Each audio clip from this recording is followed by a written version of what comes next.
Pamumuhay ayon sa Espiritu. Roma 8 verse 1-17. Kaya nga, wala nang kahatulang parusa sa mga taong nakipag-isa na kay Kristo Jesus. Sa pamamagitan ng kautusan ng Espiritong nagbibigay buhay dahil sa pakikiisa natin kay Kristo Jesus, pinalaya na ako mula sa kautusan ng kasalanan at kamatayan. Ginawa ng Diyos ang hindi kayang gawin ng kautusan dahil sa kahinaan ng tao, isinugo niya ang kanyang sariling anak sa anyo ng taong makasalanan upang pawiin ang kasalanan, sa gayon, hinatulan na niya ang kasalanang umaalipin sa tao. Ginawa ito ng Diyos upang ang itinatakda ng kautusan ay matupad sa atin na namumuhay ayon sa Espiritu at hindi ayon sa hilig ng laman. Ang mga namumuhay ayon sa hilig ng laman ay walang pinapahalagahan kundi ang mga bagay na ukol sa laman, ngunit ang mga namumuhay ayon sa Espiritu ay nagpapahalaga sa mga bagay na espiritual.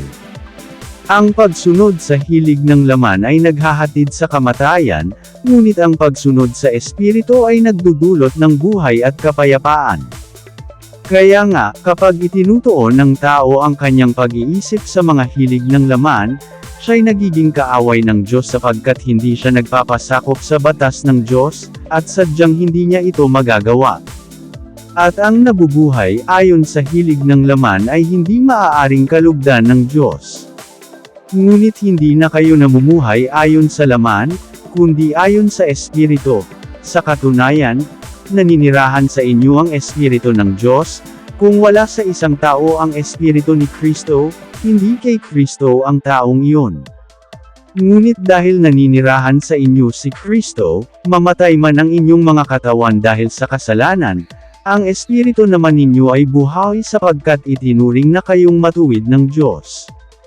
Kung naninirahan sa inyo ang Espiritu ng Diyos na siyang muling bumuhay kay Hesus Kristo, siya ang muling bubuhay sa inyong mga katawang may kamatayan, sa pamamagitan din ng kanyang Espiritong naninirahan sa inyo. Mga kapatid, wala tayong pananagutang sundin ang mga hilig ng laman upang mamuhay ayon sa katawang makalaman.